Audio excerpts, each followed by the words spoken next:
मोर ना डॉक्टर सत्यनारायण साहू मु अनुगुल जिलार जिला मुख्य प्राणी चिकित्सा अधिकारी आकार अच्छी।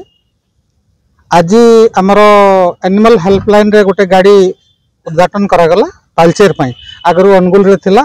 ए गाड़ी गुड़ाक सकाल 6 रु दिन 2 पर्यंत गोटे शिफ्ट एवं दिन 2 रु राति पर्यंत आ गोटे शिफ्ट निःशुल्क भाव में स्ट्रे एंड डेस्टिट्यूट तमने जार मालिक ना एवं रास्तार बुलाघाट बुलाबुली कर मेला जंतु मान को चिकित्सा करा जाए। एटा म्युनिसिपालिटी एरिया अनुगुल एवं तालचेर एरिया पे एटा करा हबो। टोल फ्री नंबर सर यार टोल फ्री नंबर 1962 1962 ए नंबर को आपण जोगाजोग करिके कोन से अगर स्ट्रेन डेस्टिट्यूट देखले जोगाजोग करबे हमर डाक्टर माने उपस्थित रहबे। मो ना होची डॉक्टर भागीरथी विश्वाल।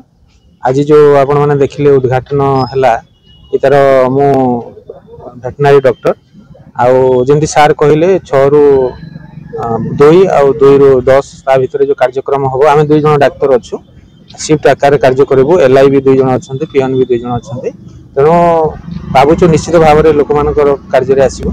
ये सर शुल्क देबा को पड़ियो ना सर निःशुल्क कोन से शुल्क देबा पड़ियो। आमे जाई कि सेठी चिकित्सा भी देबो मेडिसिन भी सरकार दउचंती से हिसाब रे किछि असुविधा हवा कथा न। केमि आपन को जोगाजोग करबो जोगाजोग नंबर से नंबर टोल फ्री नंबर दिया है 1962 से नंबर कॉल कले बा मेसेज देले आमे रेकॉर्ड करू रेकॉर्ड करी कि आमे जाई कि सेठी पहुंचीबो तांका सहित कांटेक्ट करी।